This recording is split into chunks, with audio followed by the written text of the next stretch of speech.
just kidding. Anyway, so welcome back, Camden Catholic. The sound is actually on this time, I promise.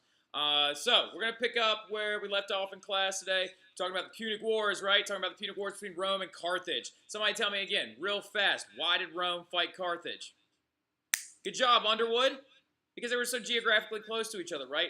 Not taking over Carthage would have limited the expansion of the Roman Empire, okay? So anyway, now, Rome and Carthage fought, count them, 3 wars between 264 BC and 146 BC. Hold on one second, I got to put my stopwatch on. I'm going to try and keep this bad boy at 10 minutes or less, okay? So, let's keep going. First war. Was there even really a war? There was no clear-cut winner. Write that down. In the first war, there was no decisive victory between Rome and Carthage. I like to believe that Rome won simply because they didn't get invaded. All right, so like they stayed geographically uninvadable and away from Carthage revolt, right? So just write no clear-cut winner, okay? Now, second war, very, very big one. Rome was threatened by the best and most powerful general that Carthage had ever had. This guy named Hannibal, right? A lot of people like to nickname him Hannibal the Cannibal because legend says that when he tried to cross over the Alps, which are in the north of Italy, that, I'm flipping! Hi, Brittany! So anyway, Rome was threatened by Hannibal, and the legend goes that when he tried to cross over the Alps, that some of his people froze to death, and that he actually ate them because they were running out of food, right? Well, one thing we do know about him, though, is that he had this ultimate hatred, absolute hatred of Rome. His father actually sacrificed a lamb in northern Africa in Carthage and made him put his hand on it and swear to conquer Rome one day. Ugh. So, Rome was threatened with Hannibal and his army. He brought elephants with him, actually, because he wanted to destroy Rome that bad. Marched on the city of Rome. Well, let's talk about the problem with that, right? If Rome is here, and then the Alps are here, and then you've got the Mediterranean Sea down here, you can't invade Italy from the south because of all the cliffs, right? So you have to go all the way up and around and come over the mountains and then down into Rome. The problem with this is that you're going to lose a lot of resources on the way up there. People are going to die. It's really cold in the Alps, and a lot of them froze to death. So, here's the clever part, too. The Roman general Scipio actually attacked Carthage when he found out that they were on their way. What do you do when they take their army with them? Go attack their house, right? So Scipio actually invaded Carthage when he found out that Hannibal was on his way, so Hannibal had to turn around, recross the Alps, and go back to try and defend Carthage, and eventually Rome is going to end up winning that victoriously. Now, next thing, Hannibal's forces were forced to return to Africa to defend Carthage's lands, and Carthage gave up in 205 BC. So, after the Third Punic War, when Carthage tried to get a little cocky again in 146 BC, Carthage was left in ruins, and a lot of the Carthaginians were actually taken as Roman slaves. This is really impressive because this is the very, very first time that Rome had ever actually destroyed someone with their newfangled, newly organized army, right? Now, Greece, Macedonia, parts of Southwest Asia, and all these other places came under the control of Rome using diplomacy and threats. Somebody tell me real quick, who is the person that came up with this whole diplomacy, threats, and acts of nonviolence to try and conquer large area of land thing? Good job, Colin.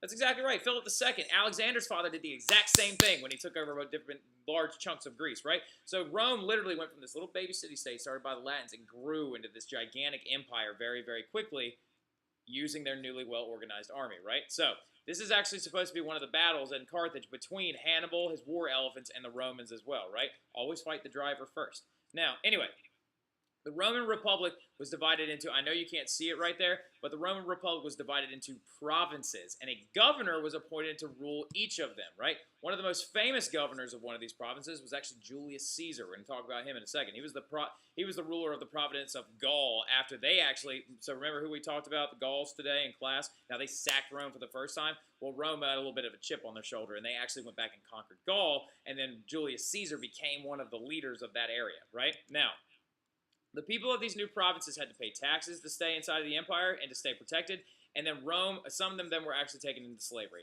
Not a whole lot, but just a few. So anyway, this is the expanse of the Roman Empire at its height. As you can see, it extended all the way up into England, present-day England, halfway through, stopping around Scotland. They actually built a huge wall there called Hadrian's Wall to try and keep all the woads and the barbarians up there out. all the way through North Africa, covering all of Spain, Italy, Greece, and going all the way into the Middle East. Huge empire, the biggest the world had ever seen, because now they had a complete control of the trade where? Exactly right. Right there in the Mediterranean, right? So anyway, now let's talk about a couple of the big rulers, though. First, real, formal dictator of Rome was a guy named Sulla, right? Now, so Sulla actually helped conquer several small barbarian tribes in other parts of Asia. Now, crazy thing about it is he also stopped 2 civil wars and was a very strong leader. Really quickly, he actually gave power back after he was done ruling, and he gave it back to the Republic and the Senate after 9 years of constant war. So right now, the Romans are feeling pretty good about this system that they set up, right? They actually finally had a dictator show up, do his job, and then step down. About time, right? Well, not about time. He's actually the really first one. But that's really impressive. That means their system is working, right? Now, anyway, but here's the thing. Then this guy shows up, right? Julius Caesar was actually elected to lead, was elected as a consul early on. Now, he was elected as a consul. He wanted to actually rule all of Rome. He wanted a war to start so he could actually become the dictator. Now, he formed an army and captured Gaul, right? Where it talks about Gaul and France. He became the governor of Gaul, but he watched Rome very closely. What's the best time to attack in a large area and to take over? You got to go when they're at war, right? So in 49 BC, he actually goes back to Rome because a civil war broke out, right? There's been tons of civil wars in Rome because their empire was so big. Lots of little people in these provinces wanted to rebel against Roman rule. After 3 years of war, Caesar was appointed dictator for 10 years, right? Now, right there. Now, not Jesus Christ, but Julius Caesar. So, he left a lot of large impacts.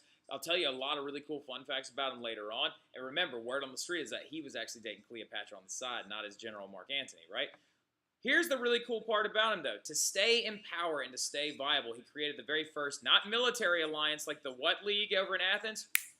Good job, Reyes. Not like the Delian League, but actually he created the first political alliance. He called it the first triumvirate, right? Triumvirate being Latin for 3, all right? So it was Caesar, Pompey, Crassus, and they were all together, and all 3 promised to help advance each other. So actually, it's kind of a lot like political alliances today. You scratch my back, I'll scratch yours, right?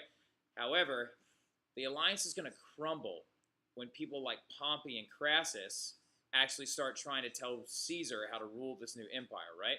So, Pompey was actually supposed to be the ruler of the Senate. He started copying a big attitude with Caesar, and I'll tell you another story about him tomorrow, but just hold on to that, okay? Ask me about it. Ask me about the story of Pompey and Caesar. Now, and of course, here's your boy JC again. But the first triumvirate is very important. Underline first triumvirate and political alliance with an arrow. It's a very important thing. Now, next thing. Continuing Julius Caesar, though, he was a strong leader, right? Now, how are you going to actually make a point that you're a positive ruler?